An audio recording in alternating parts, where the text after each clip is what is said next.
سیدہ کائنات فاطمۃ الزہرا رضی اللہ تعالیٰ عنہا حضور صلی اللہ تعالیٰ علیہ وسلم کی وہ لخت جگر ہے کہ یہودی عورتوں نے ایک بار پلان بنایا، فاطمہ کے جسم پر جو کپڑے ہوتے ہیں وہ پیوند لگے ہوتے ہیں، کپڑوں پہ بھی پیوند لگا رہتا تھا، رسول خدا کی بیٹی ہیں۔ یہودیوں نے، عورتوں نے ایک دعوت رکھی اور اس میں حضرت فاطمہ کو بلایا، کھانے کے لیے نہیں، وہ کوئی ایسا ہی کہ اس میں سارے شہر کی اچھی خاصی عورتیں تھیں۔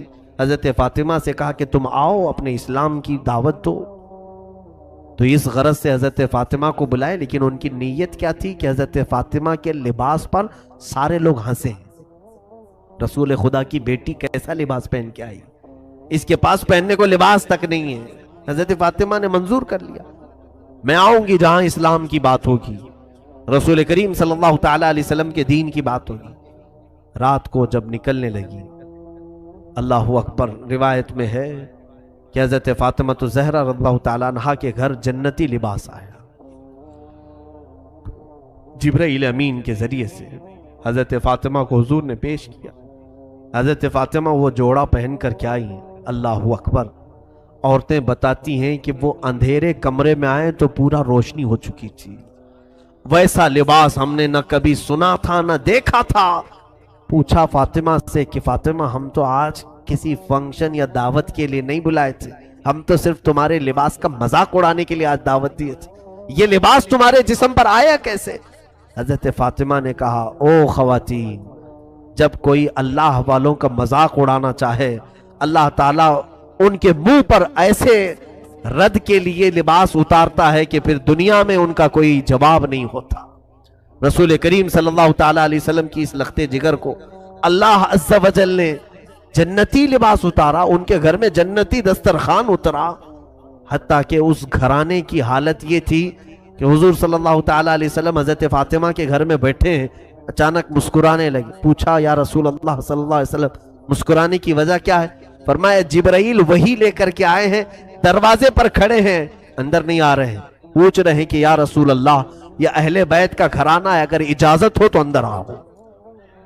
بے اجازت ان کے گھر میں جبرائیل آتے نہیں، قدر والے جانتے ہیں عز و شان اہل بیت۔ رسول کریم صلی اللہ علیہ وسلم کے گھر والوں کی یہ عزت ہے کہ وہاں جبرائیل بغیر اجازت کے داخل نہیں ہوتے تھے۔ اس فاطمۃ الزہرا رضی اللہ تعالیٰ عنہا کی سادگی پر لاکھوں سلام۔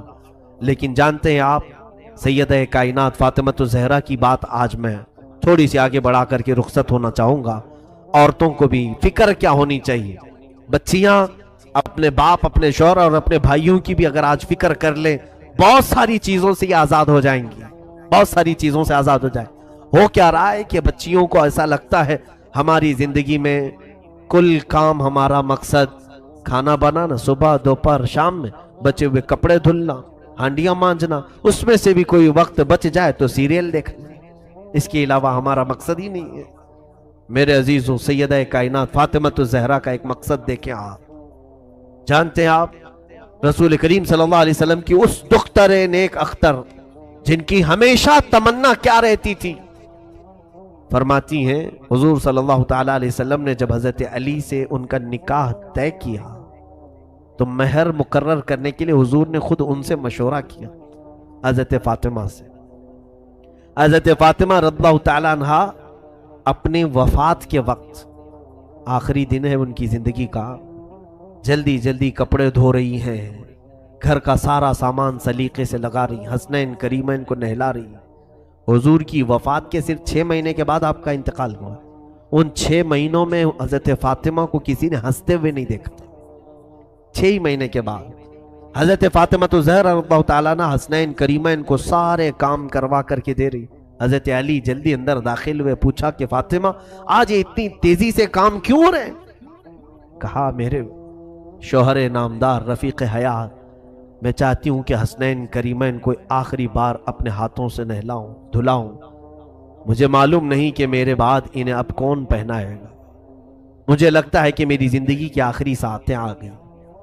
تو حضرت علی نے غمناک لہجے میں دیکھا تو حضرت فاطمہ اندر گئیں، ایک طاق میں سے ایک چٹھی لے آئیں، کہا کہ یہ چٹھی کھولنا مت، میرا انتقال ہو جائے تو میری قبر میں ہی میرے سرہانے پر رکھ دینا، دفن کر دینا اس کو۔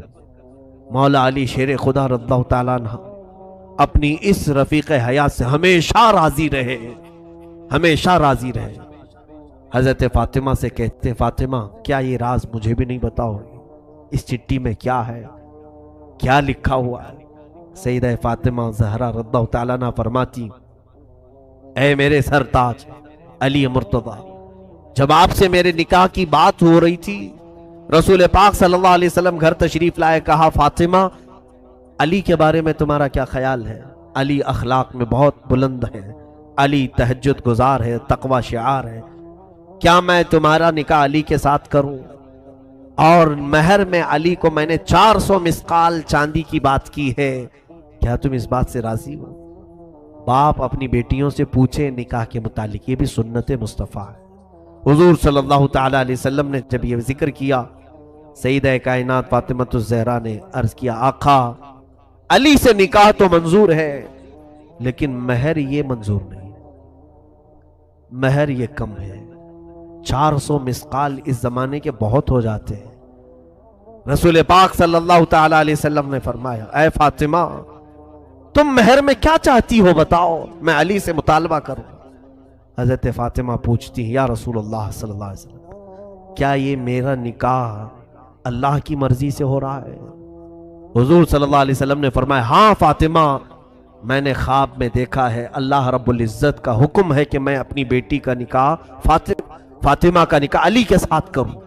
تب حضرت فاطمہ کہتی ہیں تب تو پھر مہر زیادہ ہو، اللہ رب العزت اس نکاح کا معاملہ فرما رہا ہے تو اے رسول پاک صلی اللہ علیہ وسلم 400 مسقال چاندی نہیں۔ پھر پوچھا کیا مہر چاہیے؟ حضرت فاطمہ کہتی ہیں یا رسول اللہ صلی اللہ علیہ وسلم رب تعالیٰ سے آپ گزارش فرمائیں کہ علی کا نکاح فاطمہ سے اس مہر پر ہو کہ رسول پاک کی امت کی بخشش لکھ دی جائے، آپ کی امت کی مغفرت لکھی جائے۔ حضور پاک صلی اللہ علیہ وسلم آپ دیدہ ہو گئے، آپ دیدہ ہو گئے، رب تعالیٰ کے حضور سجدے میں گر گئے۔ اے رب ذوالجلال، فاطمہ میری امت کی بخشش کا سوال کر رہی ہے، مہر میں اسے یہ چاہیے۔ روایات یہ بتاتی ہیں کہ اللہ رب العزت کی طرف سے حکم ہوا کہ اپنا سر اٹھائیں، آپ کی آدھی امت کی بخشش فاطمہ کا مہر ٹھہرا۔ حضور پاک صلی اللہ علیہ وسلم سے حضرت فاطمہ کہتی ہیں میں نے وہ لکھوا لیا تھا چٹھی میں تاکہ بروز قیامت میں میرے رب سے میرے حبیب کی امت کی بخشش کا سوال کروں۔ اے علی اس چٹھی میں اس کے علاوہ اور کچھ بھی نہیں ہے۔ یہ فاطمۃ الزہرا رضی اللہ تعالیٰ عنہا کی سوچ ہے۔ اے میرے عزیزو، ہم کون ہیں جو میرے آقا کی امت کی خبر رکھتے ہو؟ ہم میں سے کس کو یہ طلب ہے کہ رسول پاک کی امت گڑھے میں گرنے سے بچ جائے؟ یہاں تو گڑھے کھودے جا رہے ہیں، جتنے گرے تو اچھے ہیں۔ ہم میں سے کون یہ چیز کی خواہش رکھتا ہے؟ خود میرے آقا صلی اللہ علیہ وسلم فرماتے من لم یہتم بامرنا فلیس منا، جس نے اس حال میں صبح کی کہ میری امت کی بھلائی کا نہیں سوچا وہ میری امت میں سے نہیں ہے۔ آج کیا یہ دردناک حالات ہمیں بیدار نہیں کرتے؟ کوئی ہم میں سے یہ دعا نہیں کرتا کہ اے اللہ اب امت کا بھلا کر دے؟ ہمارے نوجوان نسل جس راہ پر جا رہی، ہم آنکھیں دیکھ دیکھ کر کے تاڑ تاڑ کر کے بھی اس کے متعلق نہ دعا کرتے ہیں نہ اس کے اصلاح کی کوشش کرتے ہیں۔ وہ حضرت فاطمہ تھی جو گھبرا جاتی تھی، کیونکہ انہیں معلوم تھا کہ حضور کو اگر کوئی ایک درد ستاتا ہے تو وہ امت کی فکر کا درد ہے، امت کا غم ہے، امت کی بخشش کا درد۔ جب مدینہ طیبہ میں واقعہ ہوا کہ صحابہ نے کہا اچانک حضور پاک نظر نہیں آ رہے ہیں، صحابہ بے قرار ہو کر ڈھونڈنے لگے کہ آقا ہیں کہاں؟ ایک صحابی نے پا لیا حضور مدینے کے نواح میں دور کسی ایک جنگل کے پاس سجدے میں ہیں، اور حضرت ابو بکر وہاں ڈھونڈتے ہوئے پہنچے۔ ایک بکریاں چرانے والا گزر رہا تھا، پوچھا کیا میرے آقا کو تو نے دیکھا ہے؟ رسول پاک صلی اللہ تعالیٰ علیہ وسلم ہمیں کئی لمحے ہو گئے نظر نہیں آ رہے۔ اس چرواہے نے کہا میں نہیں جانتا تمہارا نبی کون ہے، تمہارا آقا کون ہے، ہاں البتہ اس پہاڑ کے پیچھے کوئی ایک آدمی اتنا رو رہا ہے کہ اس کے رونے کی آواز سے میری بکریوں نے کھانا چھوڑ دیا ہے، چارہ چھوڑ دیا ہے۔ حضرت ابو بکر نے کہا یقیناً اس طرح کا رونا تو میرے آقا کا ہی ہوگا۔ حضرت ابو بکر نے پوچھا اس چرواہے سے، اے بندے تو بکریاں چرا رہا ہے، رونے والے کو دیکھا وہ کیا کہہ کر کے رو رہا ہے؟ کہا پتہ نہیں، امت امت کہتا ہے اور روتا جاتا ہے۔ حضرت ابو بکر بے اختیار روتے ہوئے قریب آئے۔ سید الانبیاء صلی اللہ تعالی علیہ وسلم کے آنسوؤں سے زمین تر تھی۔ کہہ رہے تھے میرے آقا رب ذوالجلال کے حضور، اے مولا میری امت کو میرے حوالے کر دے، میری امت کو میرے حوالے کر دے، میری امت بڑی بھولی ہے، وہ مجھے نہیں پہچانتی۔ سچ فرمایا آقا آپ نے، آپ کی امت آپ کو کہاں پہچان رہی ہے؟ آج ہم نے دوسروں کو پہچان لیا، اپنے نبی کونین صلی اللہ تعالیٰ علیہ وسلم کو پہچاننے سے دور بھاگتے ہیں۔ بتانے کے لیے اگر کوئی کوشش بھی کرے تو ہمارے اخلاق ایسے ہیں، ہم حضور کو سننا نہیں چاہ رہے۔ دیکھو آج ہمارے گھروں میں جا کر بچوں کو اٹھا کر کے پوچھو، ہر فلمی ہیرو کا بایو ڈاٹا اسے یاد ہوگا، کون کہاں رہتا ہے، کون کیسی ایکٹنگ کرتا ہے، کس کے کتنے فلم ہیں، سارے اسے یاد ہیں۔ اسے اگر میرے آقا کی ذات کے بارے میں پوچھو تو کچھ بھی نہیں جانتا، کچھ نہیں جانتا۔ صحابہ کے بعد دیگرے وہاں آئے، سبوں نے درخواست کی کہ آقا سر مبارک کو اٹھائیں، سجدہ اتنا طویل ہو گیا تو جسم پر تکلیف ہو جائے گی۔ حضور پاک صلی اللہ تعالیٰ علیہ وسلم اسی طرح سجدے میں ہیں۔ تو اس کے بعد صحابہ نے کہا کہ حضور کسی کی بھی بات پر سر نہیں اٹھاتے۔ مشورہ یہی طے پایا کہ حضرت فاطمہ کو بلایا جائے، اگر حضرت فاطمہ کہیں گی تو حضور ضرور سر اٹھائیں گے۔ سبوں نے جا کر کے سیدہ کے گھر یہ درخواست کی کہ اللہ کے حبیب تمہارے بابا سر جو سجدے میں رکھیں اٹھاتے نہیں، بے اختیار روتے جا رہے ہیں۔ سیدہ حجاب کے ساتھ آئیں، پردے کے ساتھ آئیں، سارے لوگ ہٹ گئے۔ رسول پاک صلی اللہ علیہ وسلم کے کندھے پر ہاتھ رکھتی، کہتی ہیں بابا آپ کی فاطمہ آئی ہے، آپ سر اٹھائیں۔ رسول کریم صلی اللہ علیہ وسلم اسی حالت میں سر رکھے ہوئے تھے۔ ہم گنہگاروں کی تسبیح، آج ہم سجدے میں جاتے ہیں تو اپنی مطلب کی مانگنے کے لیے جاتے ہیں۔ ہم تو سجدوں میں یہی کہتے ہیں نا، مولا مجھے یہ دے دے، مجھے یہ دے دے۔ وہ رسول پاک ہم جیسے نکموں کو مانگ رہے تھے، مولا بعد میں آنے والی امت میرے حوالے کر۔ قربان جاؤ اس نبی کے سجدوں پر کہ ہم کو حضور نے سجدوں میں مانگا ہے۔ سیدہ فاطمہ کی بار بار اصرار پر حضور نے سر نہیں اٹھایا۔ سیدہ کائنات نے صرف اتنا کہا یا رسول اللہ صلی اللہ علیہ وسلم، فاطمہ آپ سے وعدہ کرتی ہے آج کے بعد سے مولا تعالیٰ جتنی بھی مجھے حیات دے گا، جب تک کی زندگی دے گا، قسم ہے رب ذوالجلال کی، فاطمہ کوئی رات نہیں سوئے گی، صرف آپ کی امت کی بخشش کی دعا کرے گی، صرف میں آپ کی امت کی بخشش کی دعا کروں گی۔ حضور پاک نے جب ان سے یہ سنا تو اپنا سر اٹھایا، فاطمہ کو دیکھا کہ میری امت کی بخشش کا درد یہ بھی رکھتی ہے۔ میرے عزیزو، ایک بیٹی کی ذمہ داری یہ بھی ہوتی ہے کہ وہ اپنے باپ کی فکروں میں ساتھ دے۔ باپ جس طرح کی فکر میں ہے اسی فکر میں وہ لگے۔ رسول کریم صلی اللہ تعالیٰ علیہ وسلم کی اس لخت جگر نے امت کا بوجھ اپنے اوپر اٹھایا۔ اور پھر روایات یہ بتاتی ہیں رات کے بعد وہ خود سجدے میں جاتی تھیں تو ادھر بلال حبشی کی اذان ہو جاتی تھی فجر کی، تب تک وہ سجدے میں رہتی تھی۔ ایسی محویت کا عالم ہوتا تھا کہ وہ کہتی تھی سر اٹھا کر کے کہ راتیں بہت چھوٹی ہیں، میرا پورا سجدہ نہیں ہو پاتا۔ اس سیدہ کائنات فاطمۃ الزہرا، لاکھوں سلام ہو، لاکھوں کروڑوں درود ہو ان کی تربت انور پر، زندگی گزارنے کے ہزار سلیقے ہمارے گھروں کو دیے ہیں۔ اور یاد رکھو، آج میری بہنوں اور بچیوں سے ضرور کہوں گا، جتنا کربلا تم سنو گی سب فاطمہ کے گود سے نکلے ہوئے شہزادوں کا ہی کربلا ہے۔ پوری دنیا کو اگر کسی نے حسن دیا ہے تو زہرا نے دیا، پوری دنیا کو امامت کا بادشاہ حسین اگر دیا ہے تو فاطمہ نے دیا ہے۔ پیر سے اپنے جھولا جھلاتی تھی، ہاتھ سے روٹیاں بناتی تھی، ہاتھ سے روٹیاں بناتے پیر سے جھولا جھلاتی۔ اس جھولا جھلانے کے وقت بھی کئی آیتیں ہیں پڑھتی رہتی تھی، طٰہٰ ما انزلنا علیک القرآن لتشقیٰ، کبھی یاسین والقرآن الحکیم۔ یہ قرآن کی صورتیں تلاوت ہو رہی ہیں، حسنین کریمین کو جھولے جھلائے جا رہے ہیں۔ یہاں تو ہم گانے فلاں فلاں چیزیں گا کر کے بچوں کو سلانے کی عادت ڈالتے ہیں۔ حسنین کریمین نے تو اپنی ماں سے قرآن کی لوریاں سنی ہیں۔ رسول کریم صلی اللہ تعالیٰ علیہ وسلم کا یہ گھرانہ جو پورے دین اسلام کو بچانے کا ضامن ہے۔ دیکھیں آپ حضور جب نجران کے عیسائیوں کے ساتھ مقابلے کے لیے بھی چلے تھے تو انہی گھر والوں کو لے کر چلے تھے۔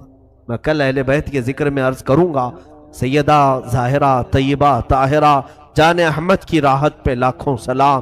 یہ دنیا سے گئی بھی ہے تو اس شان سے گئی ہے، حضرت علی سے وصیت کیا تھا کہ اے علی میری موت ہو جائے تو زیادہ شہرا مت کرنا، میں نے اپنے پردے کی بڑی پابندی کی ہے، رات کے وقت جنازہ نکالو تاکہ جنازے پر بھی کسی غیر مرد کی نظر نہ پڑے۔ کل ملا کر روایات صحیحہ یہ بتاتی ہیں کہ آپ کے جنازے میں اور آپ کے قبر کے دفن میں 8 لوگ تھے، وہ صرف خاندان والے تھے۔ حضرت علی، حسن، حسین رضی اللہ تعالیٰ عنہ، حضرت عباس رضی اللہ تعالیٰ عنہ اور دیگر کچھ صاحب جو اہل بیت میں سے تھے، یہی لوگ رہے۔ سیدہ فاطمۃ الزہرا رضی اللہ تعالیٰ عنہا کو رات کے وقت دفن کیا گیا۔ اب آخری حدیث سن لو میرے آقا صلی اللہ علیہ وسلم، قربان جاؤ میری بچیوں، آج اگر تم یہ کوشش کر لو کہ کل میں فاطمہ زہرا کی چادر کے سائے تلے قیامت میں اٹھائی جاؤں، اتنی بھی اگر تمہاری خواہش ہو تو مبارک ہو تمہیں۔ حدیث سن لو مجھ سے، میرے آقا صلی اللہ علیہ وسلم نے فرمایا قیامت کا منظر ہوگا، اہل محشر اپنے حساب کتاب میں مصروف ہوں گے، سب کا حساب کتاب چل رہا ہوگا، تپتی ہوئی گرمی، وہ تانبے پیتل کی زمین، لوگوں میں نفسا نفسی کا عالم۔ اچانک ایک منادی، ایک فرشتہ اعلان کرے گا، یا اہل محشر غضوا ابصارکم فإن فاطمة بنت محمد تمر الى الجنہ۔ اے محشر کے میدان میں کھڑے ہونے والے لوگوں، سب اپنی نگاہیں نیچی کر لو، اس لیے کہ محمد عربی صلی اللہ علیہ وسلم کی بیٹی فاطمہ جنت کی طرف جا رہی ہے۔ 70,000 عورتوں کے جھرمٹ میں حضرت فاطمہ جنت میں جا رہی ہوں گی۔ قیامت کے دن بھی حکم ہوگا کہ نگاہیں نیچی کرو، نگاہیں نیچی کرو، شان والی فاطمہ جا رہی ہے، رسول پاک کی گھر والی جا رہی ہے۔ میرے عزیزوں، آج بچیوں کو یہ واقعات سنائیں، اپنی بہنوں کو یہ سیرتیں سنائیں تاکہ ان کے اندر عفت، حیا اور جذبہ حجاب پیدا ہو۔ بے حیا عورتوں کے قصے سناؤ گے تو بے حیا بنیں گی، گندے سیریل اور گندے فلموں کو دکھاؤ گے تو ویسے ہی بننے کی عادتیں آئیں گی۔ کبھی کبھار میں عورتوں سے گزارش کروں گا پوری زندگی ٹی وی پر نہ گزاریں، تھوڑا کبھی کبھار سیرت فاطمہ کو پڑھ لیا کریں، رسول کریم صلی اللہ علیہ وسلم کے گھر والیوں کی سیرت پڑھ لیا کریں۔ یاد رکھنا اگر تم نے سیرت بھی پڑھ لی، آج حسن و حسین نہیں صحیح، غلام حسن اور غلام حسین تو ضرور پیدا ہوگا۔ ہم نے پرورش میں بھی بچیوں کے ایسے حالات اپنائے ہیں، میں بھی بتاؤں گا رسول کریم صلی اللہ تعالیٰ علیہ وسلم نے اپنی بیٹیوں کی پرورش کیسی کی۔ سیدہ فاطمۃ الزہرا سلام اللہ علیہا رضی اللہ تعالیٰ عنہا فرماتی ہیں رسول کریم صلی اللہ تعالیٰ علیہ وسلم سے اپنی پوری زندگی میں انہوں نے زیور، کپڑے یا اپنے زندگی گزارنے کی کوئی چیز نہیں طلب کی۔ زندگی میں ایک ہی بار وہ آئی تھی غلام مانگنے کے لیے، تب بھی رسول کریم صلی اللہ علیہ وسلم نے ان کو تسبیح سے نوازا، تسبیح دے کر کے بھیجا، اپنے کام خود کرنا انہیں سکھایا۔ آج ہم اپنی بیٹیوں کی تربیت میں کیا کرتے ہیں؟ جب تک تمہارے گھروں میں بچیاں ہیں تم لاڑ پیار سے خوب پالتے ہو، ٹھیک ہے، اچھی بات ہے، بچیوں کے ساتھ نرم اچھی محبت، ان کے ساتھ شفقت و محبت ضرور ہونی چاہیے، لیکن امور خانہ داری اگر تم نے اسے نہیں سکھایا، میرے عزیزوں، جس گھر میں یہ بیاہ کر کے جاتی ہے اس کے شوہر کا باپ، اس کے شوہر کی ماں جتنے بھی اچھے ہوں، لیکن ساس ساس ہوتی ہے، سسر سسر ہوتا ہے، ماں اور باپ تم ہو، پھر وہاں اس کی تمام چیزوں کو دیکھا جائے گا۔ اگر وہ امور خانہ داری میں برابر نکلی تو وہ لوگوں کی نظر میں محبوب رہے گی، اچھی رہے گی، لیکن اکثر حالات ایسے بگڑے ہیں کہ ہم نے اپنی بچیوں کو لاڈ و پیار سے پالا، کچھ بھی نہیں سکھایا، نہ والدین کے ادب و احترام سکھائے، نہ بڑوں کے ساتھ گفتگو کرنے کے سلیقے ہم نے سکھائے، نہ لوگوں سے مل کر بات کرنے کے انداز ہم نے سکھائے۔ بچیاں کھیلتے کھیلتے ایسی بڑی ہو گئی کیونکہ باپ کی نظر میں 25 سال کی بیٹی بھی جو ہے وہ بچی ہی ہوتی ہے. ارے ہماری ابھی تو چھوٹی بچی ہے, تمہارے لیے بچی ہے لیکن دنیا کے لیے نہیں. بلکہ بچیاں جب تمہاری 5 سال کی ہو جائیں اسی وقت سے تم اس کی تربیت کی فکر کرنے لگ جاؤ. بلکہ اسلام نے اس سے قبل تربیت کا تمہیں سلیقہ دیا ہے. سیدہ کائنات فاطمہ الزہرا رضی اللہ تعالیٰ عنہا اس وقت اپنی ماں خدیجۃ الکبریٰ رضی اللہ تعالیٰ عنہا کو کفن پہنا رہی تھی جب ان کی عمر 3 سال کی تھی. 3 سال کی عمر تھی اس وقت وہ اپنی ماں خدیجۃ الکبریٰ رضی اللہ تعالیٰ عنہا کو کفن پہنا رہی تھی. کوئی بچی یہ کام کرے گی؟ حضور پاک صلی اللہ تعالیٰ علیہ وسلم حرم کعبہ میں آئے ہیں نماز کے لیے, سجدہ کر رہے تھے. ایک ظالم وحشی درندے نے اونٹ کی گندی وہ جڑی لا کر حضور کی پیٹھ پر ڈالا. اس وقت کوئی نہیں دیکھ رہا. ننھی سی یہ فاطمہ دوڑتی ہوئی آئیں جب ان کی عمر 5 سال کی تھی. 4.5-5 سال کے بیچ میں پوری حضور کی پیٹھ مبارکہ اپنے ہاتھوں سے صاف کیا. رسول کریم صلی اللہ تعالیٰ علیہ وسلم کو کوئی بھی چیز نہ لگے. حضرت فاطمہ تو 5 سال کی عمر میں اس کا خیال کرتی تھی. عزیزان گرامی, وہ تربیت اس انداز سے ہوئی تھی کہ امور خانہ داری میں وہ پورا کمال رکھتی تھیں. اور اس کے بعد حضور صلی اللہ تعالیٰ علیہ وسلم کی یہ بیٹیاں گھروں میں کھانا بنانا خود جانتی تھی. حضرت خدیجہ کے انتقال کے بعد گھر پورا چلانے کی ذمہ داریاں حضور کی بیٹیوں کے اوپر تھی. حضرت فاطمہ رضی اللہ تعالیٰ عنہ نے تو 5 سال کی عمر سے ہی چولہا سنبھالا تھا. 5 سال کی عمر میں. 5 سال میں تو ہماری بچیاں صرف کھیلتی ہیں. میرے عزیزوں, یقیناً تمہاری محبت اپنی جگہ پر, ان کی تربیت پر توجہ تو ہو. آپ اگر ان کو سکھانے میں کچھ سختی کرتے ہو تو یہ بچیاں بعد میں تمہیں یاد کر کے فخر کریں گی کہ ہمارے ماں باپ نے ہمیں زیور اخلاق سے نوازا ہے.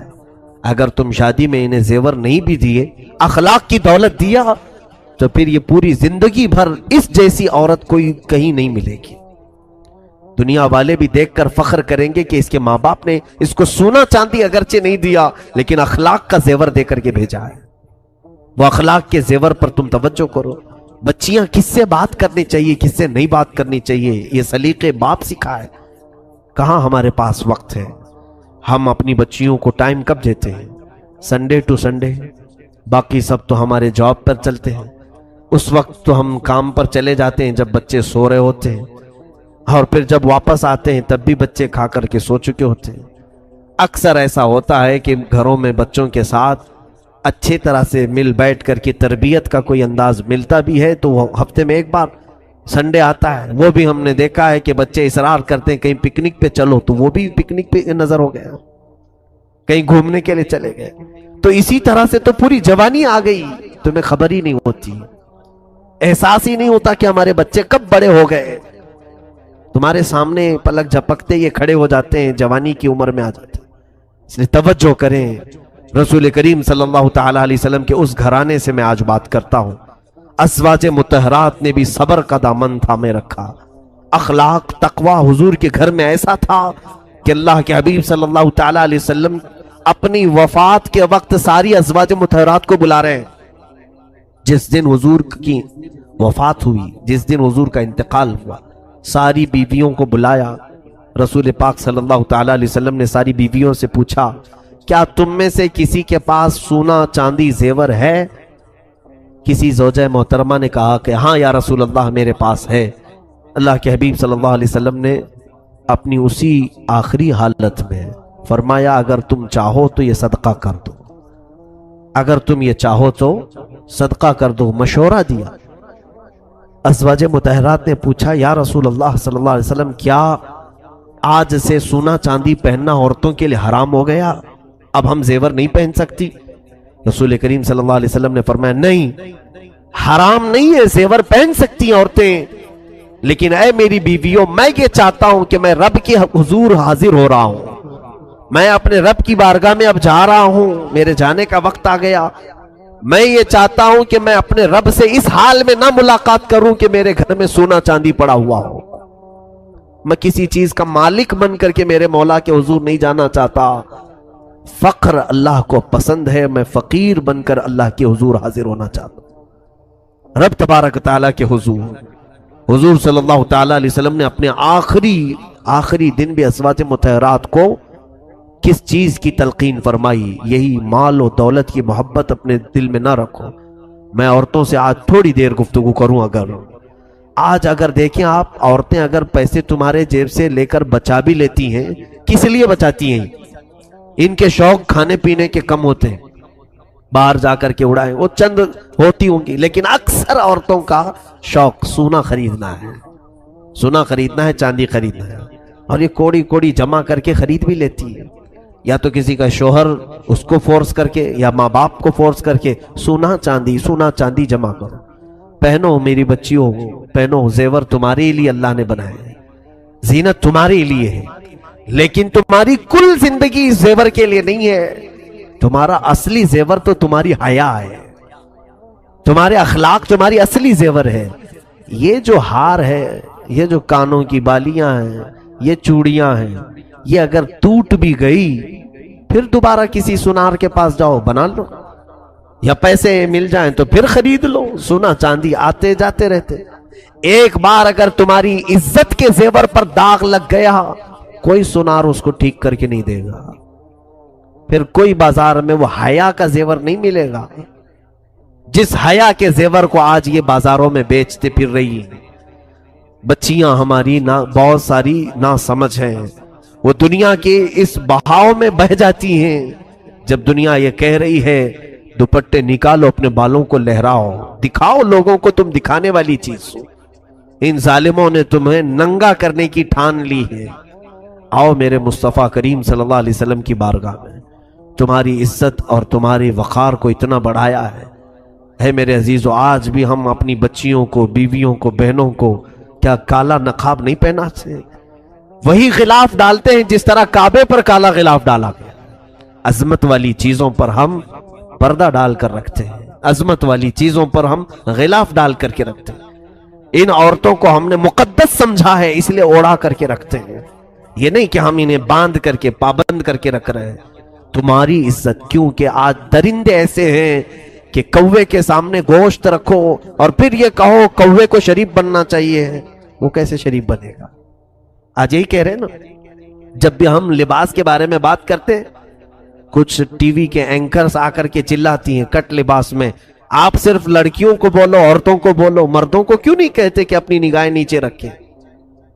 میرے عزیزو، قرآن تو بہت پہلے ہی فرمایا ہے کہ مردوں کو نگاہیں نیچی رکھیں، ساتھ میں تمہیں بھی کہا ہے کہ تم اپنی ساری چیزیں ڈھانک کر کے رکھو، اس لیے کہ نگاہیں نیچی شریف آدمی رکھے گا، اور شریر آدمی اور بدماش تو اپنی آنکھیں صرف اسی لیے پھیلاتا رہے گا کہ اسے کہاں چھیتڑے ملیں گے، کہاں اس کو غلاظت ملے گی۔ اور تم کووں کو اگر کہہ دو کہ شریف بن کر کے رہو، ہم گوشت اوپر کھلا رکھے ہوئے، کتنے کوے شریف نکلیں گے؟ کسی سے اگر تمہاری برادری ہو، تعلق ہو، تو وہ کوا ہو سکتا ہے گوشت چھوڑ کے چلا جائے، ورنہ تو کوے کے اندر ہرس ہے، لالچ ہے، وہ ٹھوک مارے گا، گوشت اٹھا لے جائے گا۔ آج ہماری بچیوں کے ساتھ جو ریپ کے کیسز بڑھتے جا رہے ہیں، اس کی ایک اہم وجہ یہ بھی ہے، ان کا اظہار، ماڈرن کلچر۔ میرے عزیزو، میری یہ بات جو ہے نان مسلم بھی ایکسیپٹ کرتے ہیں، بہت سارے جو مسلمان نہیں ہیں وہ بھی اس بات کو سراہتے ہیں۔ حقیقت ہمارا جو کلچر ہے، ہمارا جو مشرقی کلچر ہے، یہ اس میں الحمدللہ بہت عافیت ہے۔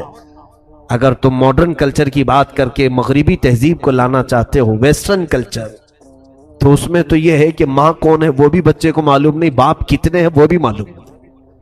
اس کلچر کو تم پسند کرتے ہو جہاں گدھے اور بیل، کتے اتنا نہیں زنا کرتے ہوں گے جتنا مرد اور عورتیں سڑکوں پر کرتے ہیں۔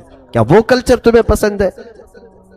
جنگل کی طرح اگر جانوروں کی طرح جینا پسند ہے تو پھر معاشرے میں رہنے کا مطلب کیا ہے؟ میرے عزیزو، اسلام کے اقدار کو سمجھو، اسلام نے تمہیں عزتوں سے نوازا ہے۔ مرد یقیناً اپنی نگاہوں کی حفاظت کرے، لیکن بچیاں اپنے جسموں کو ڈھانکیں، اپنے جسموں کی نمائش نہ کریں۔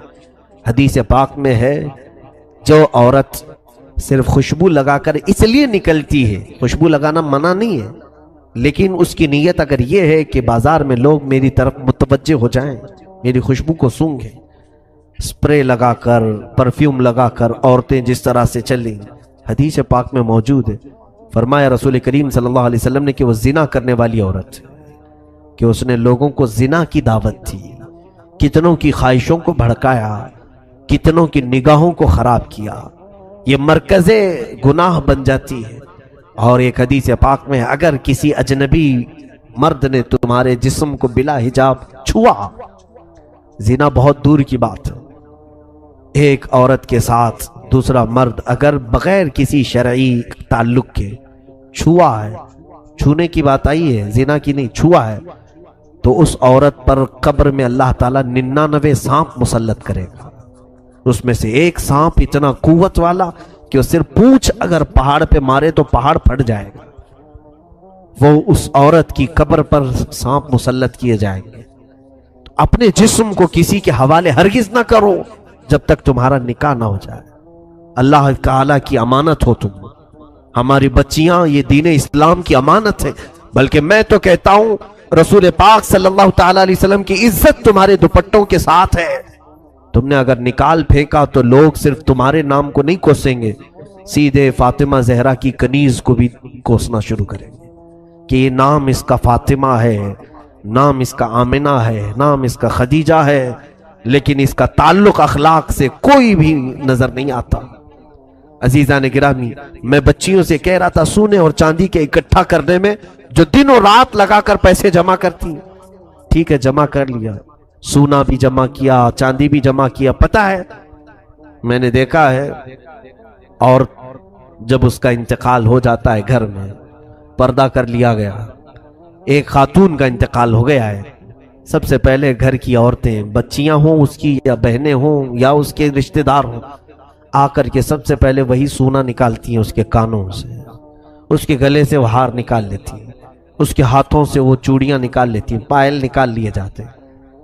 تمہاری روح کیا نکلی کہ تمہارے گھر والے تمہارا پورا سونا تم سے سلب کر لیے، جس کے لیے تم کوڑی کوڑی جمع کرتے تھے۔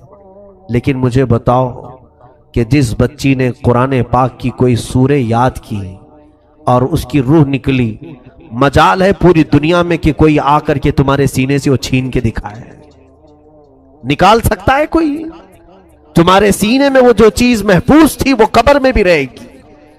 بلکہ حدیث پاک میں یہ ہے کہ جس نے قرآن کے حلال کو حلال سمجھا اور اس کے حرام کو حرام سمجھا اور اس کے پاس سینے میں قرآن کا کوئی حصہ محفوظ رہا تو اس سینے کو قبر کی مٹی بھی نہیں کھائے گی۔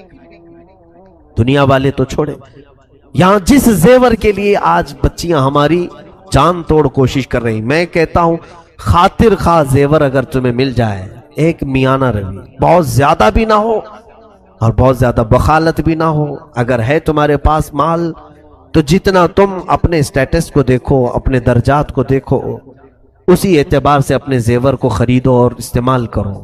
میں حرام بھی نہیں کہہ رہا ہوں، عورتیں ضرور اپنی بالیاں پہنے، چوڑیاں پہنے، ہار پہنے، ہم تو عورتوں کو زینت کے لیے یہ تمام چیزیں دلا بھی سکتے ہیں، لیکن درمیانی راستہ اختیار کریں، اس میں اتنا بھی زیادہ نہ ہو کہ کوئی غریب بچی دیکھ کر کے للچانے لگ جائے، کاش میرے پاس مال ہوتا میں بھی ایک بڑا ہار لے لیتی۔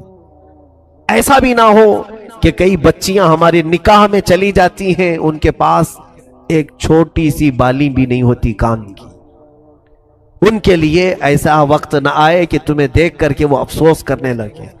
عزیزان گرامی، میانہ روی اختیار کریں، درمیانہ راستہ اختیار کریں۔ رسول کریم صلی اللہ تعالیٰ علیہ وسلم کے اس گھرانے میں کبھی ایسا ہوا ہے کہ حضور صلی اللہ تعالیٰ علیہ وسلم تشریف لائے ہیں، 3 دن تک 4 دن تک کسی بھی زوجہ مطہرہ کے گھر میں چولہا نہیں جلایا جاتا، کھانا ہی نہیں بنتا تھا، یا تو وہ روزے سے ہوتی ہو یا تو فاقے سے ہوتی، لیکن شکایت کبھی نہیں کرتی۔ عورتیں یہ بھی سیکھیں کہ مرد کی تمام حالتیں ہمیشہ ایک طرح کی نہیں ہوتی۔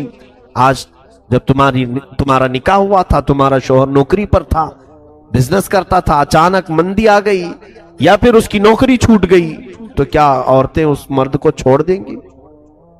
عورتیں اس مرد کو ہمیشہ کے لیے چھوڑ کر بھاگ جائیں گی کہ اب یہ کماتا نہیں ہے، کچھ پیسے نہیں لاتا ہے؟ ایسے کئی معاملات ہم نے بھی دیکھے ہیں۔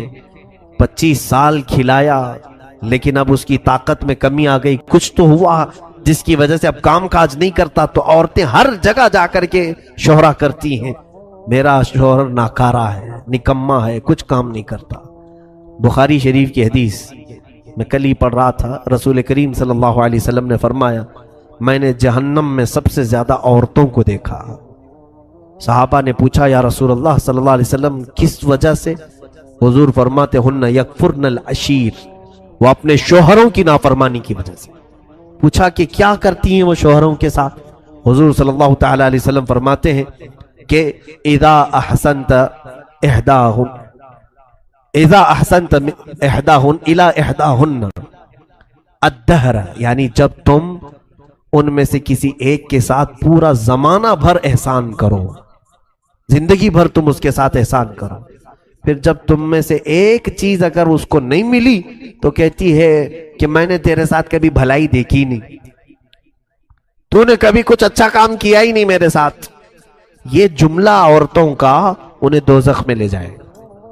حضور صلی اللہ علیہ وسلم فرماتے ہیں ان کا یہ کہنا کہ تو نے میرے ساتھ کبھی بھلا کیا ہی نہیں، وہ دوزخ میں۔ ایسی کتنی عورتوں کو دیکھیں آپ، وہ یہی کہتے ہیں کبھی اس نے میرے ساتھ اچھا نہیں کیا، جبکہ کھلا رہا ہے وہ تمہیں، جبکہ وہ کپڑے تمہیں پہنا رہا ہے، تمہارے بچوں کی پرورش کر رہا ہے، محض یہ ہے کہ تمہاری بہت زیادہ خواہشات کو اس نے پورا نہیں کیا۔ ایسے کئی واقعات ہمارے سامنے ہیں کہ غلط خواہشات عورتوں کی مردوں کو غلط راستے پر لے آتی ہیں۔ ایک بہت اچھا نوجوان ہمارے پاس نماز پڑھتا تھا، مقتدی تھا ہمارا، اچانک وہ غائب ہوا، کئی دن تک نہیں تھا، اور کئی سالوں کے بعد اس کو پھر دوبارہ ہم نے دیکھا تو معلوم کیا بہت بری حالت ہے اس کی، شراب پیتا ہے، باہر کٹوں پر پڑا رہتا ہے، نیک آدمی تھا۔ اس کو بلوایا، پوچھا کیا حالت ہے تیری، کیوں ایسے بن گیا؟ وہ رونے لگا، اور پھر اس نے جو واقعہ بتایا میں نے کئی جگہ پر اس کو ذکر کیا، کہا کہ میری شادی ہوئی، میں بہت زیادہ محبت کرتا ہوں میری بیوی سے، اور محبت سے شادی کیا تھا۔ شادی کے بعد میری نوکری تھی اپنے ہی شہر میں، لیکن میری تنخواہ پوری نہیں ہو پاتی تھی، میری بیوی کے جو خواہشات تھے میں اس کو پورا نہیں کر پاتا تھا۔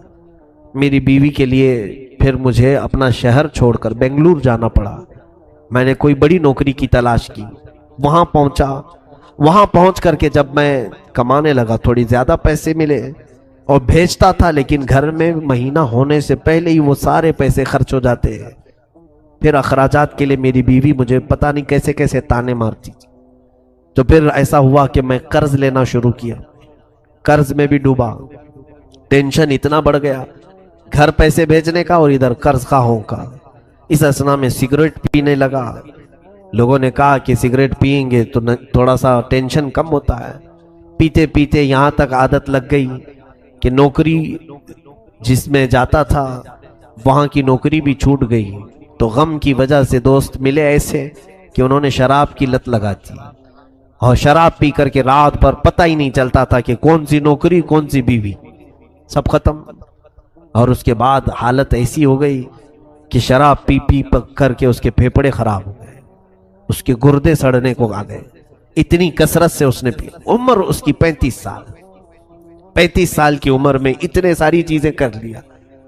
خیر اس کے بعد اس کی حالت صحیح ہوئی تھوڑی سی، لیکن اس خاتون کے متعلق میں نے نصیحتاً اس کے گھر بھی بھیجا کہ آپ ہمارے اسلام سے تعلق رکھنے والی میری بہن، ایک مرد کے بگاڑنے میں یا اس کے بگڑنے میں تمہاری خواہشات کا بڑا رول ہے۔ کاش اگر تم اس کو یہ کہتی کہ شراب اور سگریٹ کو ہاتھ مت لگانا، چاہے مجھے آدھی ہی روٹی کیوں نہ بھیجو، اگر یہ کہتی تو شاید تیرا شوہر آج اس طرح سے گردوں کی بیماری میں نہیں ہوتا۔ آج اس کی بیماری پر کوئی دیکھنے والا نہیں ہے، اور واویلا کرتی پھرتی ہے کہ مجھے مسکین بنا ڈالا، کم عمر میں مجھے ایسی نوبت پر لے آیا۔ یہ ساری وجہیں عورتیں کبھی کبھار بن جاتی ہیں۔ میں خواتین سے ضرور کہوں گا کہ اپنے شوہروں سے طلب کریں، تم محبت کے ساتھ ساری چیزیں طلب کرو، لیکن اتنا پریشر نہ ڈالو کہ وہ حرام کاموں کی طرف چلا جائے، اتنا پریشر نہ ڈالو کہ وہ تمہارا شوہر حلال کو چھوڑ کر کے پھر ڈاکہ زنی کرنے لگ جائے، چوری کرنے لگ جائے۔ ظاہر سی بات ہے جس شوہر کی آمدنی 1000 روپے ہو، تم 5000 کا میک اپ سیٹ مانگو گی تو چوری کر کے لائے گا نا، یا تو پھر کسی کو ٹوپی پہنائے گا، دھوکہ دے گا، یا تو پھر قرضہ لے کر کے آئے گا شریف آدمی بھی ہو. یہ خواہشات اتنی زیادہ نہ ہو، اتنی زیادہ نہ ہو، بلکہ اسلامی لمٹ اور شریعت کے دائرے میں رہ کر کے ایک معاشرتی زندگی بہترین انداز میں گزار سکتے ہیں. وہ زندگی آؤ میرے مصطفیٰ کریم صلی اللہ علیہ وسلم کے گھر والوں میں، آقا کونین صلی اللہ تعالیٰ علیہ وسلم. ایک بات سن لیجیے آپ. حضرت ابو ہریرہ کہتے ہیں، سیدنا ابو ہریرہ رضی اللہ تعالیٰ عنہ، یہ کون سے صحابی؟ اصحاب صفہ میں سے، جو 70 صحابہ حضور کی مسجد میں ہمیشہ رہتے تھے، گھر بار چھوڑ کر کے آئے، اور صدقے پر یہ چلتے تھے. جو کچھ بھی ان کو صدقہ آتا تھا وہی کھاتے تھے. ایک بار 2 دن تک کچھ بھی نہیں آیا. حضرت ابو ہریرہ کہتے ہیں میں نے پیٹ پر رسی باندھ لیا کہ پیٹ کھلا رہتا ہے تو بھوک زیادہ لگتی ہے، ٹائٹ کر لو تو بھوک کم لگتی تھی. پھر میں نکلا جا کر کے حضور کو دکھاؤں. اسی اسنا میں حضور اپنے حجرے سے باہر نکل رہے تھے. میں نے کہا کہ یا رسول اللہ صلی اللہ علیہ وسلم، اصحاب صفہ میں 2 دن سے کوئی صدقہ ہی نہیں آیا، نہ کھجوریں نہ دودھ، اور میرا پیٹ جو ہے بھوک کی شدت کی وجہ سے سکڑتا جا رہا ہے. اللہ کے حبیب صلی اللہ تعالیٰ علیہ وسلم نے اپنا جبہ اٹھا کر کے دکھایا. حضرت ابو ہریرہ کہتے ہیں حضور نے بھی رسی سے 2 پتھر باندھے تھے. کہا ابو ہریرہ میں نے بھی 3 دن سے تو کچھ بھی نہیں کھایا. اللہ کے حبیب صلی اللہ تعالیٰ علیہ وسلم کا یہ فرمان سن کر حضرت ابو ہریرہ کہتے ہیں مجھے بڑی شرمندگی ہوئی، میں نے کیوں ذکر کیا. لیکن میرے آقا صلی اللہ علیہ وسلم نے فرمایا ابو ہریرہ چلو تمہیں بھوکا نہیں چھوڑوں گا، ساتھ میں چلو. نکلے، دوپہر کا وقت تھا. دیکھا باہر مسجد نبوی کے حضرت ابو بکر حضرت عمر بھی آئے ہوئے تھے. حضور نے ان سے پوچھا کہ کیسے باہر آنا ہوا. وہ دونوں بھی اپنا پیٹ پکڑ کر کہہ رہے تھے یا رسول اللہ بھوک نے ہمیں باہر لایا. حضرت ابو بکر تو یہ کہہ رہے تھے بھوک شدت کی لگی ہے تو اس وقت باہر کیوں آئے. کہا چہرے رسول دیکھتے ہیں تو بھوک ختم ہوتی ہے. رسول کریم صلی اللہ تعالیٰ علیہ وسلم کے چہرے پاک کو دیکھ کر بھوک کو کم کرنا. یہ وہ صحابہ جو پوری دنیا پر حکمرانی کر چکے، یعنی عدل و انصاف کے اعتبار سے. یہ صحابہ فاقہ میں رہتے تھے اور حضور صلی اللہ علیہ وسلم نے ان تینوں کو لے کر ایک جگہ کی طرف کا قصد فرمایا اور حضور سیدھے حضرت ابو ایوب انصاری کے مکان پر آئے. یہ میزبان رسول ہیں. جس وقت میرے آقا مدینے میں اترے تھے تب بھی پہلے ان کے ہی گھر پہ اترے. حضور صلی اللہ تعالیٰ علیہ وسلم ان کے گھر پر سیدھے اندر آئے. کہا ابو ایوب ہیں؟ ان کی بیوی نے کہا باہر گئے ہیں کام پر. کہا گھر میں کچھ کھانا ہے؟ ان کی بیوی کہنے لگی ابھی تو کچھ بنا نہیں. اسی اسنا میں انہوں نے بلوایا اپنے شوہر کو. حضرت ابو ایوب بھاگتے ہوئے آئے. کہا دوپہر کے وقت رسول خدا صلی اللہ علیہ وسلم کا میرے گھر پر آنا. اور انہوں نے اپنی بیوی سے کہا 6 مہینے کی بکری کا ایک بچہ ہے، جلدی ذبح کرو اور اسے کھلا دیتے ہیں. انہوں نے بکری کو ذبح کیا. رسول کریم صلی اللہ تعالیٰ علیہ وسلم کے لیے سالن بنا. کتنے لوگ تھے؟ ابو بکر، عمر، حضرت ابو ہریرہ رضی اللہ تعالیٰ عنہ. حضور صلی اللہ تعالیٰ علیہ وسلم دسترخوان پر بیٹھے ہیں، سالن بنا. حضرت ابو ہریرہ فرماتے ہیں اس گوشت کے سالن کی خوشبو آدھی بھوک ختم کر چکی تھی. حضرت ابو ایوب نے جب وہ سالن پیش کیا دسترخوان پر، سنیے میرے عزیز ہو، اللہ کے حبیب صلی اللہ علیہ وسلم فرماتے ہیں ابو ایوب ایک اور برتن ہو، ایک اور کھٹوری ہو تو لے آؤ. وہ لے آئے. سالن کو حضور نے آدھا آدھا کیا اور کہا جاؤ میری بیٹی فاطمہ کے گھر پہنچاؤ. 8 دن سے وہ فاقے میں ہے. فاطمہ کا 9واں دن ہے آج فاقے کا. حضور پاک صلی اللہ تعالیٰ علیہ وسلم کی لخت جگر سیدہ کائنات، لیکن انہوں نے احساس تک نہیں ہونے دیا. حضرت ابو ہریرہ کہتے اصحاب صفہ کا جو چبوترا تھا کہاں ہے جانتے؟ حضرت فاطمہ کے گھر سے لگ کر کے تھا. جہاں یہ اصحاب صفہ بیٹھتے بی بی فاطمہ کے گھر سے لگ کر کے تھا. حضرت ابو ہریرہ کہتے ہیں 9واں دن فاطمہ کے فاقے کا ہے. ہم 2 دن میں صبر نہ کھا کر باہر نکل آئے. فاطمہ کے گھر سے چوں کی آواز تک نہیں آتی تھی. وہاں حسنین کریمین بھی پل رہے ہیں، مولا علی شیر خدا بھی ہیں. ان کا مسجد میں آنا جانا کسی کو احساس تک نہیں دلاتا تھا کہ گھر میں کوئی چیز کی کمی ہے. یہ اہل بیت کا گھرانہ ہے میرے عزیزوں. جتنے بھی ان کے تذکرے کیے جائیں وہ کم ہیں.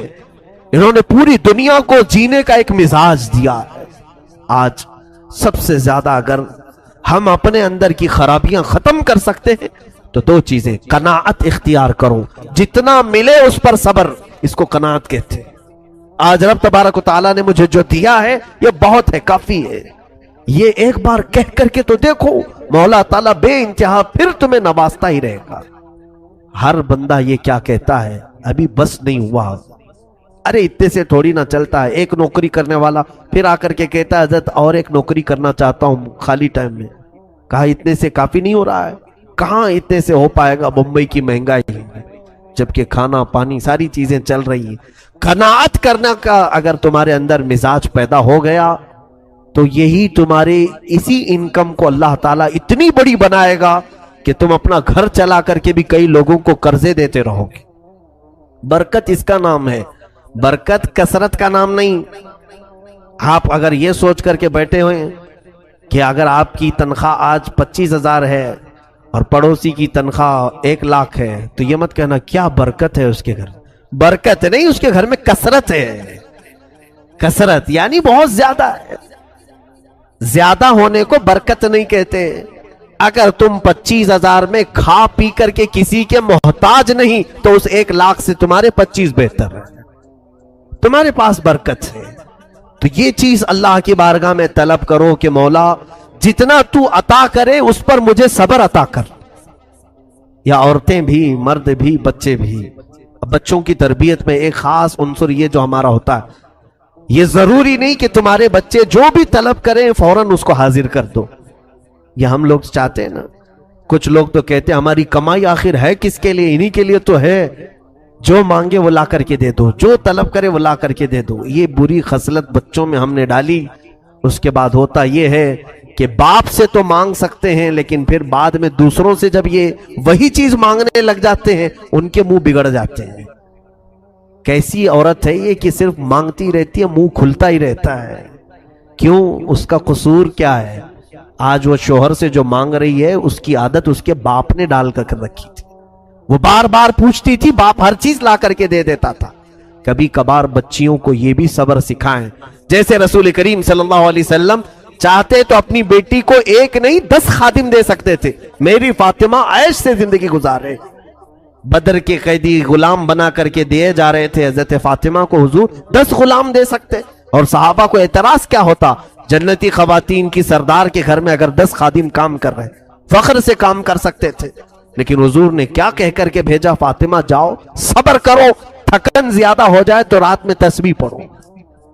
کبھی کبھار بچیوں کو یہ بھی تلقین کرو، ہر دن اگر اچھے کھانے کی عادت ہمارے پاس ہے تو جان بوجھ کر کے کبھی ہلکا کھانا انہیں کھلانے کی عادت ڈالو، تاکہ برے اوقات میں انہیں صبر کرنے کا سلیقہ آ جائے، برے اوقات میں ان کو صبر کرنے کا طریقہ آ جائے۔ مجھے بات یاد آتی ہے، میں میری تعریف کے لیے نہیں کہہ رہا ہوں، بچپن میں خود ہمارے گھر کی حالت ایسی کہ الحمدللہ ہمیں کبھی کسی چیز کی کمی نہیں ہونے دی۔ میرے والد محترم بڑے عالم دین تھے، لیکن کئی اوقات ایسے ہوتے کہ ہماری والدہ کو یا بہنوں کو کچن میں جانے سے روک دیتے کہ آج کھانا نہیں بنے گا، کوئی کھانا نہیں بنائیں گے، باقی سارے لوگ کیا کھائیں گے؟ سارے لوگوں کو چوڑا ہوتا ہے اس میں کیلا پیس کر کے وہی کھلا دیتے، سخت ترین ہوتا، چبانے کے لیے کتنا ٹائم لگ جاتا۔ یہ آج ہمیں احساس ہوتا ہے کہ کبھی کبھار یہ سخت چیزیں بھی ان کے حلق سے اتارو تاکہ زندگی گزارنے کے ان کو سلیقے آ جائیں گے، کیونکہ وقت زندگی میں ہمیشہ ایک طرح نہیں ہوتا۔ کبھی تم سب لٹ گئے، اگر کہیں تمہارے اوپر اچانک غریبی آ گئی تو یہ جو چٹخارے لگے ہوئے زبان کے پھر کیا کرو گے؟ روز اچھے کھانے کے جو مزے لگے ہوئے ہیں، اچانک اگر تمہارے پاس مال نہیں ہوگا تو پھر شیطان تمہارے اندر یہ کوشش کرنے کی یہ عادت ڈالنے کی کوشش کرے گا کہ چلو فلاں جگہ چوری کر لو تو تمہاری زبان کو سکون مل جائے گا۔ پھر آدمی اپنی لذتوں کے لیے یا تو کسی کو دھوکہ دیتا ہے یا چوری کرتا ہے، حتیٰ کہ کئی ایسے لوگ آج دنیا میں ہیں جو اپنے جسم بیچنے کا کاروبار بھی صرف اس لیے کر رہے ہیں کہ ان کی خواہشات بڑی ہیں، ان کی خواہشات زیادہ ہیں۔ اسی لیے قرآن پاک میں اللہ نے فرمایا ارأیت من اتخذ الہہ ہوا، اے محبوب آپ نے نہیں دیکھا ان لوگوں کو جنہوں نے اپنی خواہشات کو ہی اپنا خدا بنا لیا ہے۔ بہت سارے لوگ ہیں ایسے جنہوں نے اپنی خواہشات کو خدا بنا لیا ہے۔ میری خواہش اگر آج رات فلاں جگہ جانے کی ہے تو میں جا کر کے رہوں گا، کوئی مجھے نہیں روک سکتا۔ خدا کے لیے جو کام جس طرح بندہ کرتا ہے ویسے کچھ لوگ اپنی خواہشات کے لیے کرتے ہیں، اپنی خواہشات کے لیے سب کو چھوڑتے ہیں۔ ماں باپ چلاتے رہے رات بھر، نہیں میری خواہش ہے آج جانا ہے تو جانا ہے۔ یہ کئی لوگوں کی جو خواہشات ہیں انہوں نے اپنی خواہشات کو خدا بنا لیا۔ اور اللہ تعالیٰ کیا فرماتا ہے؟ رب تعالیٰ اپنے حبیب صلی اللہ تعالیٰ علیہ وسلم کو فرماتا ہے کہ اے نبی آپ ایسے لوگوں کی حمایت کریں گے؟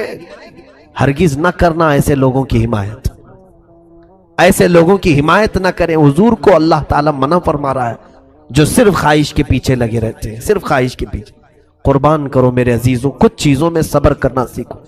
سیدہ کائنات فاطمہ الزہرا رضی اللہ تعالیٰ عنہا حضور صلی اللہ تعالیٰ علیہ وسلم کی وہ لخت جگر ہیں کہ یہودی عورتوں نے ایک بار پلان بنایا، فاطمہ کے جسم پر جو کپڑے ہوتے ہیں وہ پیوند لگے ہوتے ہیں، کپڑوں پہ بھی پیوند لگا رہتا تھا، رسول خدا کی بیٹی ہے۔ یہودیوں نے، عورتوں نے ایک دعوت رکھی اور اس میں حضرت فاطمہ کو بلایا کھانے کے لیے، نہیں وہ کوئی ایسا ہی کہ اس میں سارے شہر کی اچھی خاصی عورتیں تھیں۔ حضرت فاطمہ سے کہا کہ تم آؤ اپنے اسلام کی دعوت دو، تو اس غرض سے حضرت فاطمہ کو بلائے، لیکن ان کی نیت کیا تھی کہ حضرت فاطمہ کے لباس پر سارے لوگ ہنسیں۔ رسول خدا کی بیٹی کیسا لباس پہن کے آئی، اس کے پاس پہننے کو لباس تک نہیں ہے۔ حضرت فاطمہ نے منظور کر لیا، میں آؤں گی جہاں اسلام کی بات ہوگی، رسول کریم صلی اللہ تعالیٰ علیہ وسلم کے دین کی بات ہوگی۔ رات کو جب نکلنے لگی، اللہ اکبر، روایت میں ہے کہ حضرت فاطمہ الزہرا رضی اللہ تعالیٰ عنہا کے گھر جنتی لباس آیا، جبرائیل امین کے ذریعے سے حضرت فاطمہ کو حضور نے پیش کیا۔ حضرت فاطمہ وہ جوڑا پہن کر کے آئی ہیں، اللہ اکبر۔ عورتیں بتاتی ہیں کہ وہ اندھیرے کمرے میں آئے تو پورا روشنی ہو چکی تھی، ویسا لباس ہم نے نہ کبھی سنا تھا نہ دیکھا تھا۔ پوچھا فاطمہ سے کہ فاطمہ ہم تو آج کسی فنکشن یا دعوت کے لیے نہیں بلائے تھے، ہم تو صرف تمہارے لباس کا مذاق اڑانے کے لیے آج دعوت دیے تھے، یہ لباس تمہارے جسم پر آیا کیسے؟ حضرت فاطمہ نے کہا او خواتین، جب کوئی اللہ والوں کا مذاق اڑانا چاہے اللہ تعالیٰ ان کے منہ پر ایسے رد کے لیے لباس اتارتا ہے کہ پھر دنیا میں ان کا کوئی جواب نہیں ہوتا۔ رسول کریم صلی اللہ تعالیٰ علیہ وسلم کی اس لخت جگر کو اللہ عز و جل نے جنتی لباس اتارا، ان کے گھر میں جنتی دسترخوان اترا، حتیٰ کہ اس گھرانے کی حالت یہ تھی کہ حضور صلی اللہ تعالیٰ علیہ وسلم حضرت فاطمہ کے گھر میں بیٹھے ہیں، اچانک مسکرانے لگے۔ پوچھا یا رسول اللہ صلی اللہ علیہ وسلم مسکرانے کی وجہ کیا ہے؟ فرمایا جبرائیل وہی لے کر کے آئے ہیں، دروازے پر کھڑے ہیں، اندر نہیں آ رہے ہیں، پوچھ رہے ہیں کہ یا رسول اللہ یہ اہل بیت کا گھرانہ ہے، اگر اجازت ہو تو اندر آؤ۔ بے اجازت ان کے گھر میں جبرائیل آتے نہیں، قدر والے جانتے ہیں عز و شان اہل بیت۔ رسول کریم صلی اللہ علیہ وسلم کے گھر والوں کی یہ عزت ہے کہ وہاں جبرائیل بغیر اجازت کے داخل نہیں ہوتے تھے۔ اس فاطمہ الزہرا رضی اللہ تعالیٰ عنہا کی سادگی پر لاکھوں سلام۔ لیکن جانتے ہیں آپ، سیدہ کائنات فاطمہ الزہرا کی بات آج میں تھوڑی سی آگے بڑھا کر کے رخصت ہونا چاہوں گا۔ عورتوں کو بھی فکر کیا ہونی چاہیے، بچیاں اپنے باپ، اپنے شوہر اور اپنے بھائیوں کی بھی اگر آج فکر کر لیں، بہت ساری چیزوں سے یہ آزاد ہو جائیں گی، بہت ساری چیزوں سے آزاد ہو جائیں۔ ہو کیا رہا ہے کہ بچیوں کو ایسا لگتا ہے ہماری زندگی میں کل کام ہمارا مقصد کھانا بنانا، صبح دوپہر شام میں بچے ہوئے کپڑے دھلنا، ہانڈیاں مانجنا، اس میں سے بھی کوئی وقت بچ جائے تو سیریل دیکھنا، اس کے علاوہ ہمارا مقصد ہی نہیں ہے۔ میرے عزیزوں، سیدہ کائنات فاطمہ الزہرا کا ایک مقصد دیکھیں آپ، جانتے ہیں آپ رسول کریم صلی اللہ علیہ وسلم کی اس دختر نیک اختر جن کی ہمیشہ تمنا کیا رہتی تھی، فرماتی ہیں حضور صلی اللہ تعالیٰ علیہ وسلم نے جب حضرت علی سے ان کا نکاح طے کیا تو مہر مقرر کرنے کے لیے حضور نے خود ان سے مشورہ کیا، حضرت فاطمہ سے۔ حضرت فاطمہ رضی اللہ تعالیٰ عنہا اپنی وفات کے وقت، آخری دن ہے ان کی زندگی کا، جلدی جلدی کپڑے دھو رہی ہیں، گھر کا سارا سامان سلیقے سے لگا رہی، حسنین کریمین کو نہلا رہی۔ حضور کی وفات کے صرف 6 مہینے کے بعد آپ کا انتقال ہوا۔